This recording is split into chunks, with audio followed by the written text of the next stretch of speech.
아 근데 제가 지금 자료를 한번 받아보고 깜짝 놀랐는데 네.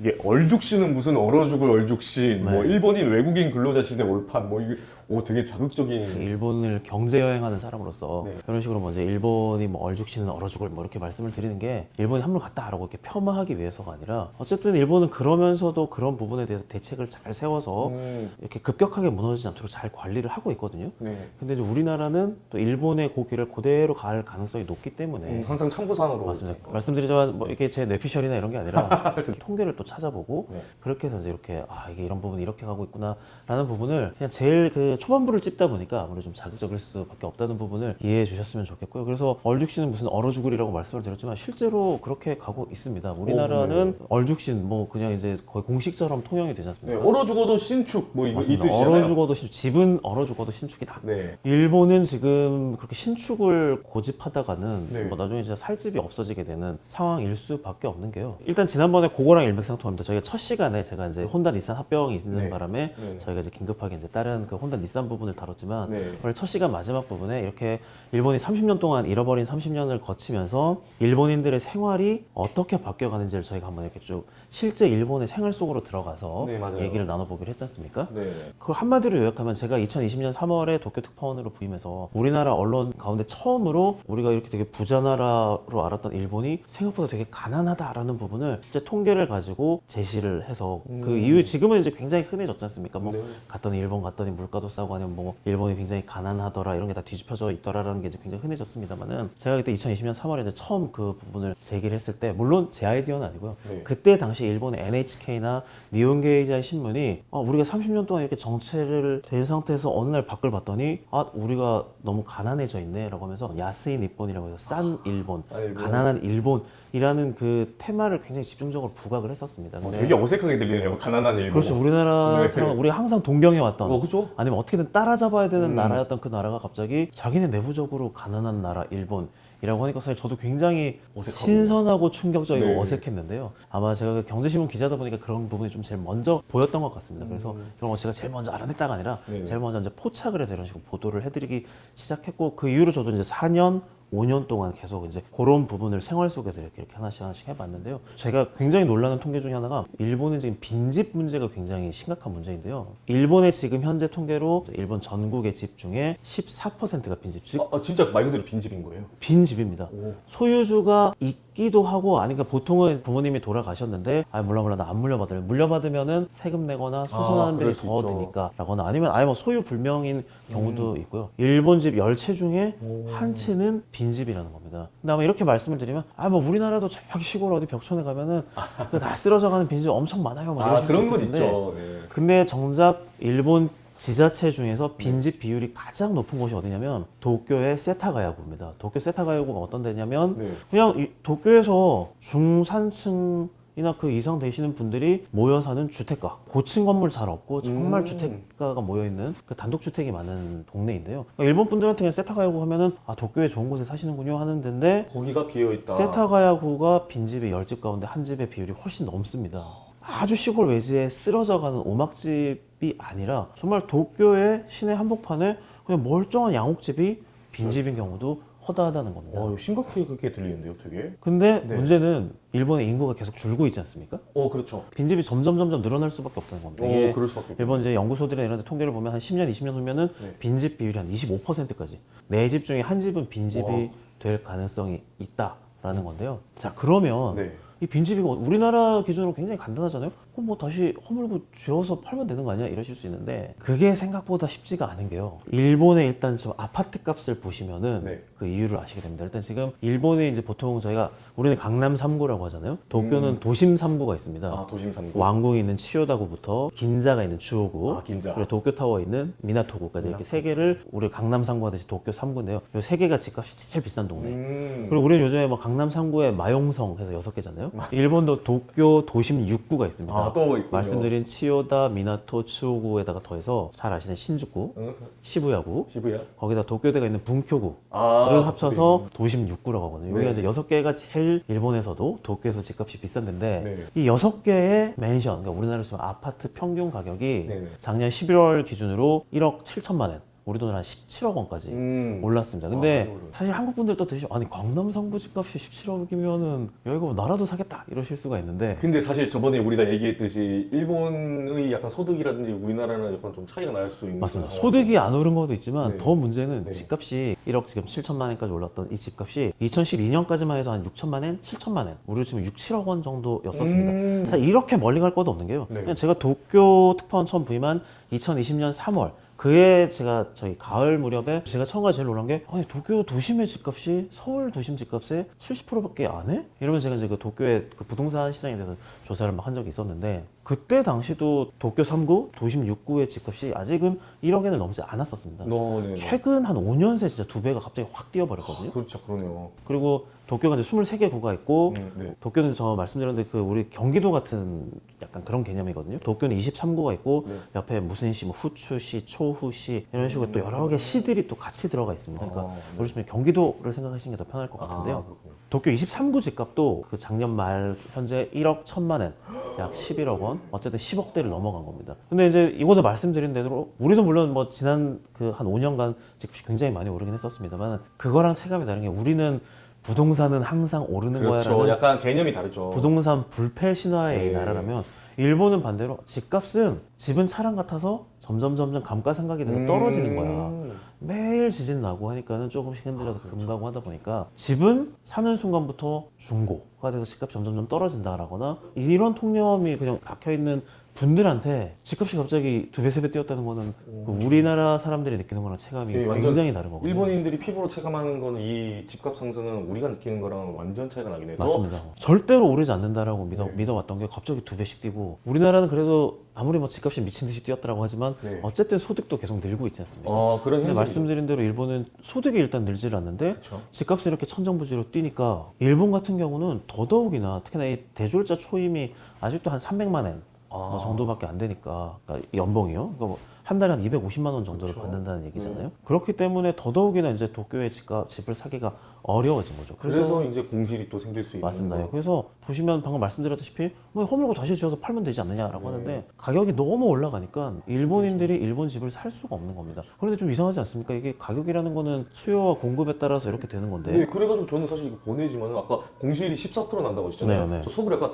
일본으로 가서 살아있나 이 생각하고 있었는데 그러니까요. 방금 전에 가격을 듣고 제 자신을 공실이 이렇게 많다는 거는 네. 이거 공급이 많은 거 아니야라고 생각하실 수 있는데 그렇죠. 막상 또 가격을 보면 네. 이게 오히려 수요가 더 많은 거 이게 전혀 경제 안 맞는 법칙하고 것 안 같아요. 맞는 건데요. 네. 일단 기본적으로 아까도 말씀드렸다시피 이 빈집이라는 게 마음대로 허물어서 다시 질 수 있는 이게 아니라 아까 말씀드렸다시피 이거를 이제 상속받은 분들이 다시 뭐 팔거나 할래도 어쨌든 허물거나 네. 예를 들면 이 비용 자체를 지금 다 감당을 돈이네. 못해서 아휴 그냥 뭐 놔둬 이렇게 하는 상황이기 때문에 이걸 어떻게 할 수가 없는 상황에서 네. 그럼 수요는 도대체 어떻게 된 거냐? 수요는 많은 겁니다. 거꾸로 이제 젊은 또 이렇게 고소득 부부들은 살려는 사람들이 있어서 네. 도심에 이런 이제 아파트들을 살려고 하는 수요가 있기도 하지만 사실은 음. 그렇게만 돼도 일본인들이 좀 덜 억울할 텐데 네. 네. 이 집값을 올리는 가장 큰 수요층이 사실 외국인 투자가들입니다. 방금 과장님도 말씀하셨잖아요. 네. 나라도 사겠다라고 하시지 않습니까? 네, 그렇죠. 실제로 한국 분들도 그렇고 중국인들 특히나 네. 그 시진핑 정권 들어가지고 중국인들이 중국 내부의 어떤 부유층들에 대한 어떤 그 부패나 이런 부분을 굉장히 세게 단속을 하고 있지 않습니까? 네, 그렇죠. 그러다 보니까 이제 일본 부유층들이 자산을 해외로 어떻게든 좀 이렇게 빼돌려야 되는 수요가 늘어나는데 네. 제일 만만한 게 일본에 도쿄 도심 아파트 저거밖에 안 해? 다 사. 이래가지고 이제 막 사들이는 겁니다. 그런 식으로 이제 이 아시아 국가들이 이제 도쿄에 집을 사기 시작하니까는 정작 집값은 계속 오르는데 네. 정작 실수요자인 일본인들은 집을 정작 못 사게 되는 아까 말씀드린 수요는 외국에 있었네요. 처음에 말씀드렸지만 일본인들은 집을 사는 비율이 아직도 뭐 절반, 반반 정도밖에 안 되거든요. 네. 집은 임대해서 사는 거지. 아, 그 어차피 사봐야 계속 중고돼서 점점 집값이 그런 떨어지는 거. 개념인데. 사실은 그래서 얼죽신이라는 말이 네. 어찌 보면 일본인들한테 더 잘 들어맞는 말이었습니다. 왜냐면 일본인들은 그래서 사고 팔고 이 시장이 크지 않기 때문에 그냥 한 번 집 사면 이거 평생 그냥 쭉 감가상각이 0이 될 때까지 그냥 주택담보대출 갚아가면서 네. 그렇게 그냥 사는 거였거든요. 그래서 원래 이제 그 소위 말해서 이코다테라고 하죠. 맞습니다. 이코다테 정도. 그러니까 일본 특유의 그 주택 보면은 맞습니다. 이게 2대, 3대 같이 이렇게 쭉 물려서 사는 그렇죠. 경우도 좀 네. 보이고 그런 좀 경우잖아요. 그렇게 해가지고 그냥 쭉 하다 보니까 네. 자산 가치가 이제 빵원인 거죠. 일본에 대해서 놀라운 일들 해서 퀴즈 내기 이런 거 있지 않습니까? 네네. 그런다 보면 도쿄의 그 부유층들이 여름이 너무 더우니까 네. 피서지로 즐겨가는 데가 나가노구의 카루이자와라는 동네가 있습니다. 고급 별장촌인데요. 네. 아니면 아니면 최근에는 저 남쪽으로 이즈반도의 이토라는 동네. 여기는 가보시면 약간 캘리포니아 해안 언덕 같아요. 오, 그렇게 집도 생겼어요? 정말 멋있게 의리의리하게 오. 동네도 굉장히 잘 지어놨는데 네. 별장 얼마일까요? 이런 퀴즈들이 가끔 나옵니다. 답은 1엔, 0엔. 에? 도장만 찍으시면 바로 인도에 드립니다. 실제 얘기입니다. 오. 왜냐 아까 말씀드린 대로 인도 받는 건 정말 도장만 찍으면 자기 집으로 할 수 있거든요. 네. 문제는 그렇게 했을 때 이제 세금이라든지 아니면 이제 이걸 또 보수를 하거나 이런 거 하는 데가 과연 5억 원 정도가 들어간답니다. 그래서 아까 말씀드린 겁니다. 그러니까 그 빈집들 아니 다 허물어가지고 다시 지어가지고 팔면 되는 거 아니야? 라는 게 우리나라 같은 당연한 얘기일 텐데 말처럼 쉬운 게 아니네요, 이게. 팔려면 네. 빵원인 거죠. 제발 가져가 주세요. 네. 대신 제가 내야 될 세금하고 보수비만 좀 대신 챙겨. 거꾸로 사는 사람 입장에서도 살 때 매매가는 빵원이지만 사는 순간 세금에다가 뭐 이런저런 거 해가지고 한 5억 원을 부담해야 되는데 그 집을 그냥 집 새로 사는 느낌처럼. 맞습니다. 네. 차라리 그래서 신축을 사죠. 네. 그래서 일본인들이 얼죽시는 정말 일본 분들에게 원래 잘 맞는다는 얘기가 항상 그래서 모든 신축 맨션이든 신축 이코다테 단독주택을 네. 분양을 받거나 자기가 땅 사서 지어서 하는 구조였지 이렇게 뭐 중고 주택 시장이라는 개념이 사실 거의 없는 나라였거든요. 그런데 집값이 워낙 올라가다 보니까 요즘에 일본에서 자주 등장하는 얘기가 중고 주택 시장이 굉장히 활발해지고 있습니다. 라는 뉴스가 굉장히 많이 나옵니다. 이제는 그러니까 일본인들도 나 도저히 이제 막 2시간씩 그 통근 열차에서 왜 푸시맨에 원조인 나라잖아요. 나 그런 거 못하겠어. 차라리 돈 좀 더 들어도 가까운데. 직장에서 가까운데. 네. 그러려면 결국 이제 도쿄 도심에서 점점점 가까워져야 되는데 그렇죠. 비싸서 못하는 거잖아요. 안 되니까. 근데 몰라 그래도 한번 도심에 지르려고 했는데 봤는데 신축은 아까 말씀드린 대로 이미 23구 하는 평균 가격이 11억 원. 회사들이 몰려있는 그 도심 6개구는 17억 원. 이게 일본인으로서는 도저히 살 수가 없는 가격이니까 그러다 보면 중고는 그러면은 저거보다 한 70% 가격이니까 할만하네? 라고 해서 이제 중고 쪽으로 눈을 돌리는 겁니다. 집값이 올라서도 중고를 살 수밖에 없지만 네. 아까 이제 얼죽시는 무슨 얼어 죽을이라고 말씀드린 게 새 네. 집이 또 이제 안 나옵니다. 도쿄 도심에 그런 맨션 지을 만한 땅들, 아파트 지을 만한 땅들이 이제 다 대부분 개발이 되고 땅값이 그리고 굉장히 올라가지고 부동산 개발 회사 입장에서도 이제 더 지어서 다시 팔 만한 데가 마땅치 않으니까 수요가 점점 줄고 네. 있고요. 게다가 이제 최근에 그 러시아 우크라이나 전쟁 이후 아니면 이제 글로벌 공급망 단절 이후로 물가가 그냥 계속 올랐지 않습니까? 네, 특히나 건설 비용이 한 30% 이상 올랐답니다. 즉 건설회사 입장에서도 가뜩이나 지금 개발할 땅도 없어가지고 경쟁도 치열해져서 시당초 납품가 자체가 굉장히 비싸진 거를 가공을 해서 요거 하는데 또 비용이 더 들어가고 거기다 건설 자재는 거기다 수입이 많아가지고 그렇습니다. 엔저가 좀 문제가 네. 될 것 같고요. 주택용 목재를 해외에서 많이 수입해왔는데 그런 이제 수송비용 이런 게 올라가면서 옛날보다 이제 그 짓는데 집값이 한 30%더 들어가니까는 네. 부동산 회사 입장에서는 수주도 안 나오고 그리고 가격이 점점 올라가는 거죠. 근데 방금 말씀드렸다시피 가격을 올리는 것도 한계가 있을 거지 않습니까? 아무리 외국인 투자가들이 일본 집들 많이 산다라고 하지만 외국인 투자가 입장에서도 이제 도쿄 집값이 5년 새 2.5배 이상 올라버리니까 야 이거 이제 사가지고 꼭지 잡는 거 아니야라고 생각할 수 있겠죠. 그렇죠. 반대로 일본인들은 이미 이제는 그냥 아예 자기네 시장 손을 떠나버린 시장이 됐었고 그러면 그 부동산 개발회사는 어떻게 해야 될까요? 저희 요즘에 과자랑 똑같습니다. 과자. 설마 그 질서 넣는 것처럼. 양을 줄이는 거죠. 그러니까 면적을 줄이는 겁니다. 가장 최근에 나온 통계 중에 하나가 일본의 집이 면적이 점점 줄고 있다는 겁니다. 근데 아마 일본 그 지인 집이나 일본 집에 뭐 가보신 적은 아마 없으실 수도 저는 있습니다만. 그런 적은 없고 에어비앤비로 일본 그 이코다테에 있는 간적은 좀 있어요. 에어비앤비도 근데 나름 좋은 집들이 이제 나오는 거죠. 되게 좋더라고요. 드라마나 이런 거 보시면 일본이 정말 좁은 집에서 네. 살잖아요. 그게 네. 과장이 아니라 그냥 아주 보통의 일본인들의 평균 집. 생활하는 집인 거거든요. 가뜩이나 좁은 집인데 이게 이제 점점 좁아지는 겁니다. 사실 일본도 집이 계속 좁아지는 건 아니고요. 한 2000년대 중후반까지는 그래도 조금 집이 커졌었습니다. 네네. 그 일본인들의 주택 평균 면적이 95제곱미터 정도. 그러니까 우리로 치면은 한 30평 정도 네, 되겠네요. 그 정도 되겠네요. 2000년대 초중반까지는 그래도 한 30평까지 올라갔다가 네. 가장 최근 통계, 지난해 통계가 이게 도로 92제곱미터, 우리로 치면 이제 27평으로 도로 줄어든 겁니다. 27평이면 괜찮네 하실 수 있는데 이게 보통 일본의 집 크기를 말하는 게 아닙니다. 일본의 아까 말씀하신 주택부터 전부 다 합친 게 네. 30평이 됐다가 27평이 된 거고요. 드라마 보면 가장 흔히 나오는 그 약간 방은 좀 잘 안 돼 보이고 보통 2층으로 돼서 네네. 2층 올라가는 계단은 왜 우리나라 이런 콘크리트 복도식이 아니라 쇠로 돼가지고 텅텅텅 네, 맞아요, 올라가는 맞아요. 소리. 네. 그런 집, 그 집의 평균 한 50제곱미터? 얼마일까요? 15평 네, 정도 작네요. 거죠. 네. 보통 이제 그게 보통인 건데 네. 그 집들도 조금 줄어들고 있습니다. 이게 이제 55였는데 네. 55를 못 맞추고 이제 50까지 줄었고 전체 평균도 95였던 게 아니라 92까지 줄고. 점점 듣다 보면은 일본이라는 나라 자체 아까 막 가난해지는 야스이 일본 이렇게 얘기하셨는데 되게 허리끈 쫄라맨다는 느낌이 확 드는 거거든요. 그렇습니다. 네. 그러면 이게 수치상이나 이런 것들이 얼마나 많이 가난해진 건가요? 그 나라 국민이 얼마나 잘 사는지 못 사는지를 이제 따질 때 쓰는 통계가 그 1인당 GDP지 않습니까? 아, 그렇죠.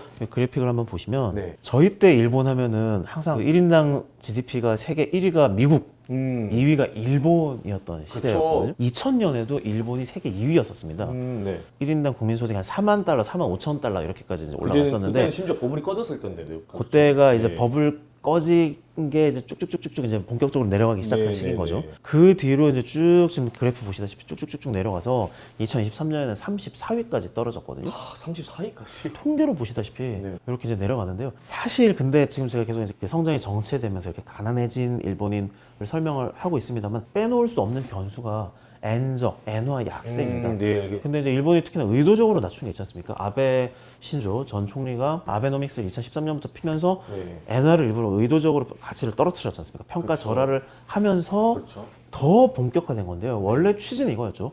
엔화 가치를 떨어뜨리면 일본도 수출을 많이 하는 나라니까 네. 수출 대기업들의 실적이 막 올라가서 많이 벌어들이면 경기 부양시키고. 이걸로 투자도 많이 하고 네. 급여도 많이 올려서 급여가 오르면 소득이 늘어나니까 소비가 늘어나고. 늘어나면서 물가가 오르니까 예, 물가가 올라야 이 또- 지긋지긋한 디플레이션에서 드디어 벗어날 수 있을 거야 라고 해서 진행을 한 건데 막상 일본 기업들은 돈을 많이 벌었지만 2011년에 동일본 대지진이나 거나 2007, 8년에 글로벌 금융위기 같이 한번 빵 충격이 올 때마다 낮아빠진 경험이 있으니까 쟁여놨던 안 돼. 거죠, 돈을. 모아놓은 네. 돈은 함부로 쓰지 말고 무조건 쟁여놔라. 이런 문화가 있다 보니까는 임금을 안 올리는 거죠. 임금 안 올리고 계속 내부 유보금만 쌓아두는 겁니다. 게다가 투자를 하랬더니 미국에다가 아니면 유럽에다가 현지에다가 공장을 다 지어가지고 막상 일본에는 투자를 거의 안 하고 일본인들의 소득이 안 올라가고 그러니까 기업들은 돈을 많이 벌지만 막상 처음에 아베 신조 총리가 아베노믹스에서 기대했던 자 이렇게 하면 소비가 늘어나서 물가가 올라서 디플레이션에 탈출할 수 있을 거야는 안 되고 그게 30년 동안 계속 온 거잖아요. 니케이만 올랐죠. 맞습니다. 니케이만 오르고요.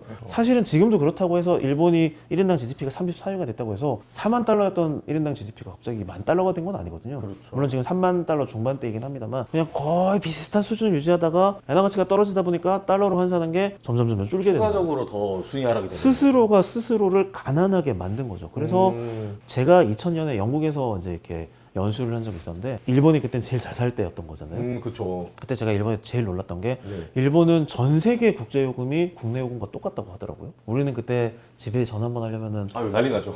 차이나타운 같은 데서 카드 사가지고 막 네. 시간 분 재가면서 할 때 너무 비쌀 일본인들은 때니까. 밤새 통화를 하고 해도 그 요금이 다 똑같다고 하더라고요. 그리고 환전을 하면 이렇게 파운드하든 달러하든 두둑하게 벌 수 있어서 막 이렇게 씀씀이도 크고 그랬던 기억이 나는데요. 지금 일본인들이 이제 해외로 나가보고 다들 충격을 받는 거죠. 어라 이거 나가봤더니 맥도날드 하나 사 먹기도 되게 힘드네 하는 게 자주 나오는 통계인데요. 미국의 맥도날드 빅맥 세트가 일본 엔화로 환산하면 882엔, 일본은 480엔. 그러니까 일본에서 한 480엔 주고 먹던 거를 미국 가면 2배를 주고 먹어야 된다거나 뭐 이런 사례들 굉장히 많이 나오는데 아니면 하다못해 이런 거 있습니다. 넷플릭스 구독료? 미국에서는 2,400엔, 이거 물론 엔화로 환산한 겁니다. 네. 2,400엔을 받는데 매달. 일본인들은 니들 좀 형편 어렵지? 해서 1,500엔만 받을게 해서 그러니까 아이폰 가격도 그렇고요. 뭐 이런 식으로 구독 서비스들 보면 하나같이 다른 나라보다 일본이 제일 쌉니다. 그 이유는 높게 받았다가는 네. 일본인들이 구독을 할 수가 없으니까.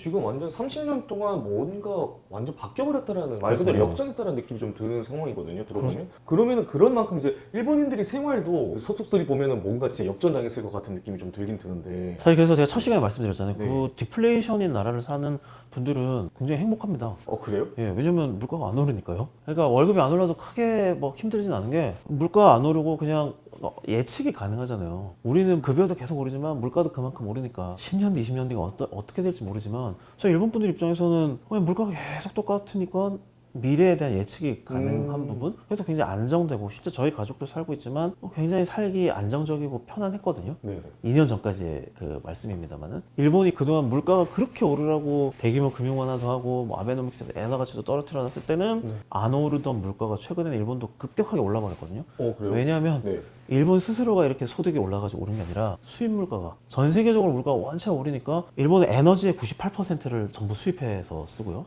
그러면 이거는 식량의 더, 92%를 전부 수입에 의존해 살아가는 나라입니다. 근데 해외 물가가 30% 40% 올라가니 안 올릴 수가 없죠. 자국 물가가 안 오를 수가 없는 거죠. 네. 그래서 중소기업 같은 경우도 동남아에서 자원이든 아니면 반제품이나 이런 거를 싸게 사다가 자기네 기술을 가지고 가공해서 좀 더 비싸게 파는 가공무역을 하는 나라지 않습니까? 네. 원료 가격이 30% 올랐는데 저희 항상 그 단골로 붙는 거 있지 않습니까? 재료값이 올라 부득이하게 가격을 몇 월 며칠부로 500원 인상하게 되었습니다. 자주 보는 고객 여러분의 어르신 이해 부탁드립니다. 있잖아요. 일본은 그게 안 되는 겁니다. 왜? 아니 소득이 그대로인데 맞아요. 가격을 조금이라도 올렸다가는 어떻게 되겠습니까? 그래서 실제로 일본 기업들이 가격을 10% 올렸더니 점유율이 10%씩 빠지더라라는 통계가 굉장히 많습니다. 그래서 이게 이제 가격 전가라고 하잖아요. 네. 원자재 가격이 오른 거를 소비자 가격에다가 이렇게 올리는 거를 가격 전가라고 하는데 네, 맞아요. 소주 같은 경우에 소비가 조금 오르면은 항상 우리 저희 식당에서는 1,000원씩 오르잖아요. 그쵸. 그래서 그럼 올리지 마라라고 정부가 오히려 이렇게 단속을 하는데 네. 일본은 거꾸로 정부가 나서서 기업들이 빨리 좀 가격 좀 올리라고. 니네 원자재 가격이 올랐는데 왜 소비자 가격을 안 올리는 거세요? 근데 점유율 떨어지는데 쉽게 올리기도 그래서 힘들고. 그럼 어떻게 하면 될까요? 한 명만 자 다 같이 손잡고 같이 올립시다 이러면은 소비자들도 어쩔 수가 없는 거죠. 네, 맞아요. 그런 식으로 지금 일본 기업이 일본 정부가 하고 있는데 이게 대기업들은 또 가능합니다. 예를 들어 도요타가 가격 올린다고 저희 원자재 가격이 올라서 죄송합니다. 네. 다음 달부터 차량 가격 50만 원, 100만 원 올리겠습니다. 한들 도요타가 올리면 혼다도 올리고 닛산도 다 올리겠죠. 그쵸. 소비자 입장에서는 도요타를 안 사실 건가요? 뭐 안 사실 수가 없지 않습니까? 그런데 도요타든 소니든 일본 대기업에다가 납품을 하는 중소기업 입장에서는 대기업들이 가격 올리세요. 아유 뭐 당연히 원가 오른 거 반영하셔야죠 할 리가 없지 않습니까? 그렇죠. 거꾸로 보통 대부분 후려치죠. 그런 그러니까 경우가 더더욱이나 못해서 일본 중소기업들이 그래서 도산율들이 굉장히 올라가거든요. 그렇겠네요. 과장님 말씀하셨듯이 이제 그러면 이제 일본인들의 삶은 지금 어떻게 변하고 있나? 그러게요. 이게. 일본인들이 일본을 버리고 있습니다. 지금 어떤 얘기냐면 네. 자, 일본의 최저임금이 올해 이제 1,004엔.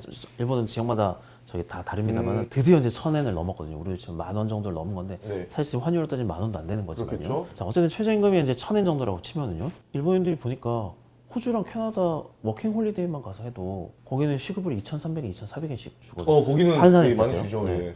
그러니까 일본인들이 생각을 해봤더니 굳이 일본에서 알바를 하느니 워킹 홀리데이 받아서 캐나다나 호주 가면은 일본에 한 2배를 벌고 저축도 되네? 호주에서 뭐 이렇게 식당에서 알바를 하는데 6개월 동안 1,000만 원 저축했어요 라거나 시급이 여기 일본의 2.5배예요 라고 하면서 그런 굉장히 많이 나옵니다. 그래서 일본의 이제 워킹 홀리데이가 뭐 지난해만 하더라도 15,000명에서 뭐 사상 최대라고 하나. 그래서 일본 내 시급이 이렇게 점점 떨어지다 보니까 워킹 홀리데이나 이런 식으로 하다못해 최저임금 비숙련 노동자조차도 해외로 가고 있지만 이런 정도니까는 숙련 노동자들 더하게 특히나 IT나 이런 쪽 고도 인재들은 우리나라도 요새 네카라 쿠베들조차도 네. 미국의 빅테크들한테 이제 뭐 AI나 IT 이제 뺏긴다고도 말이 많지 않습니까? 음. 근데 이제 그쪽은 한 2, 3억씩 연봉을 제시를 하고 중국만 하더라도 한 2억 정도 제시를 하는데 일본은 아직도 뭐 8천만 원, 뭐 한 1억이라고 해도 뭐 한 8천만 원 정도니까 그러다 보니까 이게 말하자면은 일본인들이 외국인 근로자로서 활약을 하게 되는 그런 경우. 그래서 제가 아까 조금 약간 극단적인 비율 수는 있습니다만은 네. 그럴 수가 있는 겁니다. 그러니까 뭐 IT 인재는 놔두고요. 방금 말씀드린 대로 워킹 홀리데이 같은 경우는 사실상 그냥 외국인 근로자인 거잖아요. 어찌 보면 예전에 한 20년 전만 해도 일본인들 해외에 있는 일본인들이라고 하면은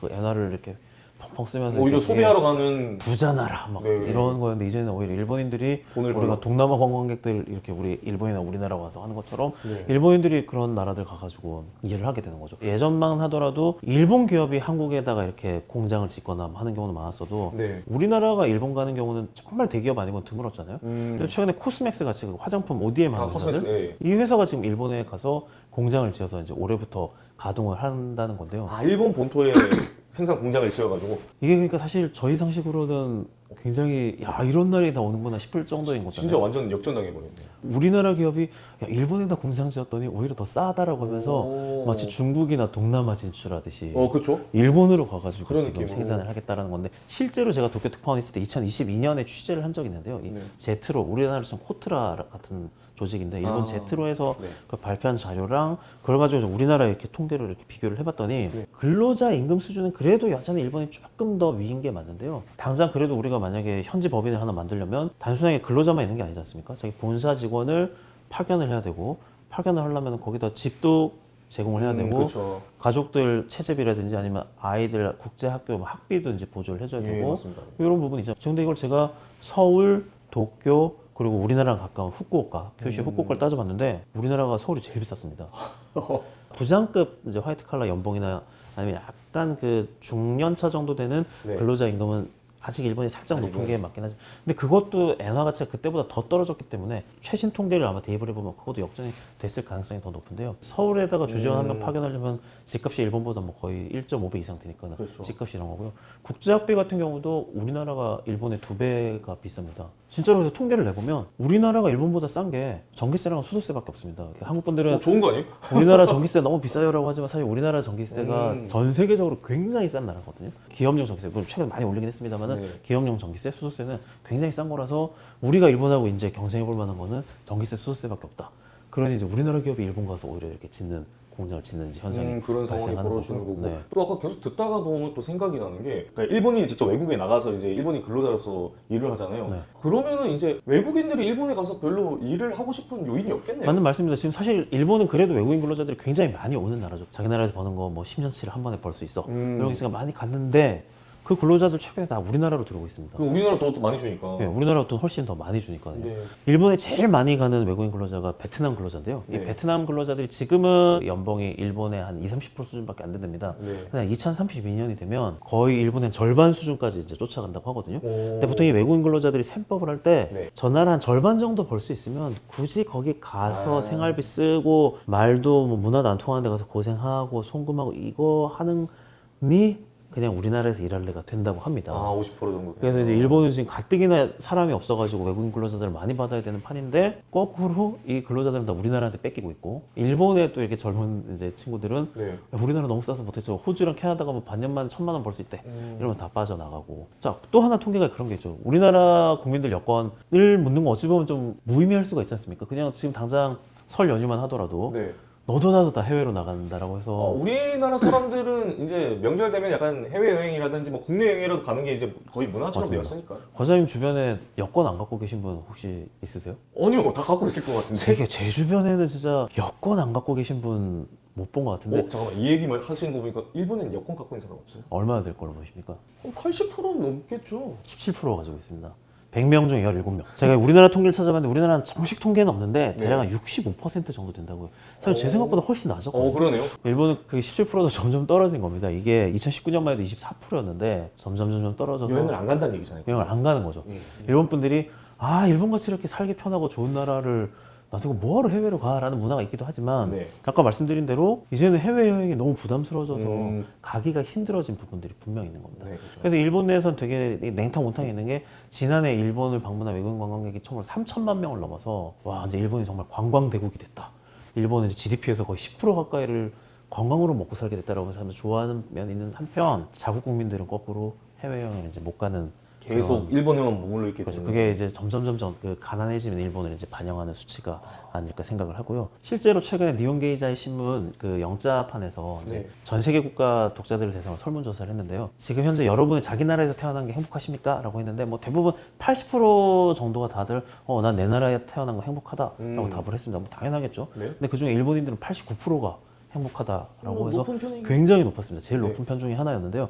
일본에서 태어나서 너무 행복하다라는 이유가 상당히 좀 재밌습니다. 얘기를 쭉 들어보면 네. 어쨌든 어디나 비대가 있으니까 일본 여행 가보시면 공공 화장실이든 어디든 다 비대. 그렇죠. 있잖아요. 일본은 네. 그렇죠. 물가가 싸고 네. 안정적이다. 치안이 좋다. 네. 아니면은 뭐 경쟁이 치열하지 않고 이렇게 자연도 즐길 수 있고 음. 전반적으로 보시면은 다이나믹 이런 개념보다는 그냥 차분하게 잔잔하니. 가라앉아 있는 네. 그런 느낌. 사실 그게 일본의 또 뭐 전 장점이자 매력이라고 네, 생각하거든요. 맞아요. 좋은 점이긴 그런 부분이 있는데 이제 문제는 세상에 일본만 있으면 좋은데 다른 나라들은 그렇지 않은 게 문제인 약간 이제 거잖아요. 경쟁력이 떨어질 수 있다. 뭐 그렇습니다. 이런 그래서 게. 이게 디플레이션인 나라에 사는 사람들의 가장 큰 문제는 의욕입니다. 더 잘 살아야 돼, 더 많이 벌고 싶어라는 의욕이 없어지는 겁니다. 왜냐하면 그게- 어차피 소득은 오르지 않고 네. 물가도 오르지 않고 뭐 그렇다고 불편한가? 사는데 아무 지장 없는 데를 30년째 살다 보니까 내가 왜 굳이 더 벌어야 돼? 더 잘해야 돼? 더 큰 집을 살아야 돼? 라는 의욕이 없어지는 겁니다. 근데 그러니까 모두가 그런 의욕이 없다 보니까 다 같이 안전하고 행복한데 문제는 다 같이 점점 못 살아지는 거죠. 왜? 세계가 한 덩어리가 돼서 다른 나라랑 비교가 되니까요. 이게 통계적으로도 증명이 되는 게요. 그러면은 향후 5년 후에 자신의 생활이 더 윤택해질 것으로 생각하십니까? 라고 했을 때 일본인들 중에 그렇다라고 한 대답이 40%밖에 안 됩니다. 낫네요, 이건 또. 다른 나라들은 다 60%, 70%씩 되는데 특파원 있을 때는 여러 차례 보도를 한 적도 있습니다만 인재 컨설팅 회사나 이런 데서 전 세계 직장인들 대상으로 조사를 해봐도 네. 근로 의욕 제일 낮은 나라, 압도적으로 낮은 나라가 일본이고요. 이 통계에서 또 똑같이 하나 나오는 게, 자, 여러분 5년 후에 월급은 거의 안 오르는데 경쟁을 거의 덜 안 하는 곳 직장과 5년 후에 경쟁은 좀 치열하지만 그만큼 성과대로 돈을 받을 수 있는 곳 중에 꽤 많이 어느 받았죠. 곳을 선택하십니까? 라고 했을 때 일본인이 한 60, 70%는 나는 돈 그대로라도 상관없으니까 경쟁 없는 곳이라고 거의 절대 다수네요. 네. 70%쯤이. 일본보다 유일하게 그런 비율이 높은 나라 태국인데 일본이 60, 네. 태국이 61이니까 뭐 둘 다 도찐개찐인데 네. 이 두 나라만 나는 뭐 돈 그냥 안 올라도 상관없으니까 상당하게. 경쟁 없는 데로 가야 돼. 베트남이나 이런 뭐 역동적인 나라들 있잖아요. 이런 나라 80%가 나는 경쟁 치열해져니까 성과대로 돈 받는 대로 갈래라고 하는 나라. 이 두 나라가 점점 10년 후, 20년 후가 되면 네. 어떻게 되겠습니까?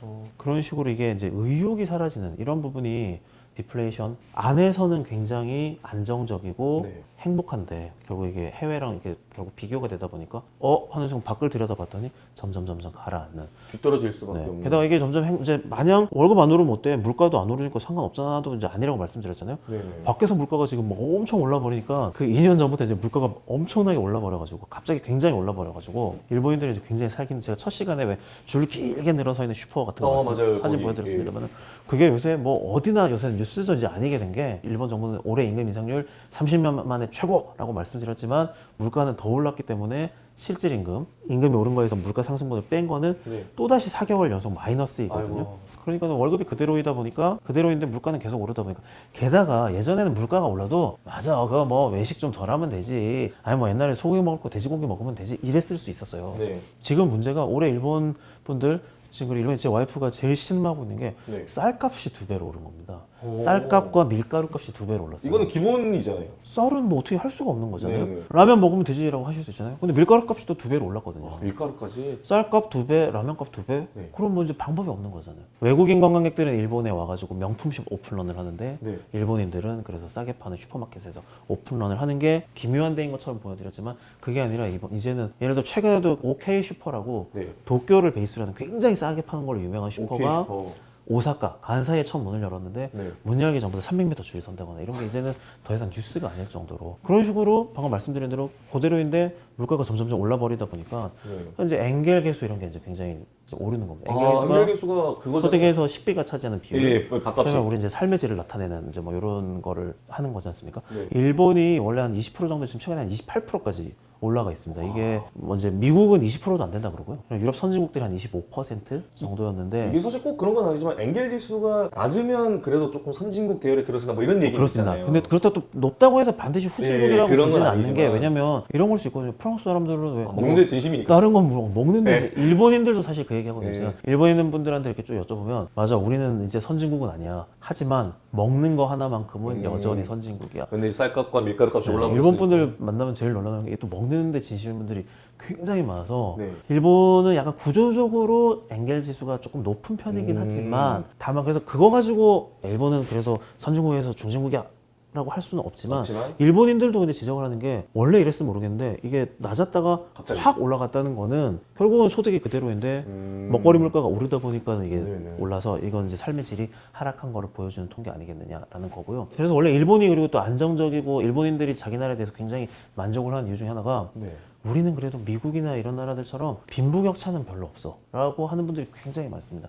실제 일본 가보시면 뭐 부자 나라였을 때도 언제든 전반적으로 평이하잖아요. 그렇죠. 물론 뭐 일본의 부자는 우리나라보다 훨씬 더 부자고 많다라고 하긴 합니다만은 전반적인 일본의 분위기는 대부분의 사람들이 비슷비슷하게 살거든요. 조용하게 이제 단독주택 입고 다 돼서 이렇게 네. 사는 것 같은 그럴 느낌. 수밖에 없는 게 상속세가 55%. 우리가 세계에서 상속세 제일 높은 나라라고 하지만 와. 그럼 우리도 50%인데 네. 일본은 상속세가 55%인 나라. 50%가 넘는구나. 그냥 마구 떼가기 때문에 네. 이게 뭐 빈부격차가 그렇게 벌어질 수 없는 나라였는데 그 빈부격차를 나타내는 걸 이제 지니계수라고 하지 않습니까? 아, 예, 맞아요. 진익이. 요거조차도 최근에 0.55에서 0.57 정도로 조금 벌어지고 있습니다. 1로 가까이 갈수록 맞습니다. 불평등이 굉장히 심하다. 심해지는 거죠. 예. 이게 점점 올라가고 있는 게 아까 말씀드렸다시피 대기업은 물가 오른 만큼 가격을 그래서 높여가지고 팔아서 네. 이익을 계속 낼 수 있으니까 네. 대기업 직원들한테는 임금을 그래도 많이 올려줄 수 있으니까 점점 잘 사라지는데 근데 일본의 기업의 99.7%는 중소기업이거든요. 그렇죠. 저도 일본의 근로자들 60%가 다 중소기업 다닌 사람들인데 이분들의 급여는 그만큼 오르지 않는 겁니다. 그러니까 빈부격차가 점점 심해지고 주택가격 말씀드렸지만은 도쿄 부동산 가격이 점점 벌어져서 이제 부자들 아니면은 그냥 도쿄 아파트는 못 살 수 있게 된 상황이다 보니까 거기로 또 귀결이 네. 돼버리네요. 디플레이션이 뭐 어때서? 라고 하시지만 이때까지는 맞아요. 디플레이션이 나라에서 사는 게 뭐 그렇게 나쁘지 않고 미래를 예측할 수 있고 안정적이었는데 이게 이제 일본 내부의 문제가 아니라 밖에서 물가가 고물가가 이제 그렇죠. 들이치다 보니까 수입이 이게 이제 일본 내에서도 더 이상 디플레이션이 지속이 되는 게 마냥 이렇게 안정적이고 행복하지만 않은 가난한 일본인의 눈물이 되겠습니다. 가난해진 일본 이거 우리도 약간 좀 주의를 하면서 좀 이게 계속 공부하고 나아가는 방향으로 가야 될 것 같습니다. 일본인들이 가장 그래서 네. 그 저희들한테 많이 조언하는 게 네. 디플레이션이라는데 한 번 빠지면 이거 헤어나는 게 정말 힘들다. 디플레이션의 늪에 빠지지 않도록 하는 게 제일 중요하지. 한 번 빠지고 난 다음에 아 일본의 사례를 참고해서 탈출 어쩌고 했다가는 30년 갈 수 있다. 제일 우려스러운 게 이제 지금 우리가 현재 일본형 그 장기 불황의 초기에 진입했다. 이게 저는 사실 제일 우려스러운데요. 예전에는 10년 전에 이런데 요새는 그렇지도 않은 것 같아요. 점점 땡겨지죠. 이제 거의 한 5년, 2년 간격으로 이제 쫓아가고 있어가지고 예전에는 그래도 아주 오답노트 적고 있으니까 한 10년 전부터 대비했으면 되는데 요즘에는 그렇지도 않은 것 같아요. 그나마 우리는 그래도 디지털 경쟁력이 있고 또 이게 빨리빨리 변하는 나라잖아요. 네. 그런 부분에 기대를 해봐야 되지 않을까 생각을 합니다. 오늘 진짜 얼죽치는 무슨 얼어 죽을 뭐 이런 자극적인 거 가져오셔가지고 어떤 이야기 해주셨는데 우리나라로서도 좀 자극이 될 만한 얘기들이 많았거든요. 네, 저도 처음에는 이거 너무 자극적인 게 아닌가라고 생각했는데 네. 그냥 공부를 하면 할수록 그리고 이렇게 돌아보면 돌아볼수록 꽤 설득력 있는 얘기인 것 같아서 근거도 말씀드려 확실하고 봤습니다. 네. 앞으로도 이게 일본 경제 여행 전문가로서 경제 여행을, 네. 다음 시간도 더욱 기대되고 다음 맞습니다. 시간에 더 기대해 재밌는 걸로 또 부탁을 드리겠습니다. 기대해 주십시오. 네, 감사합니다. 감사드립니다. 네.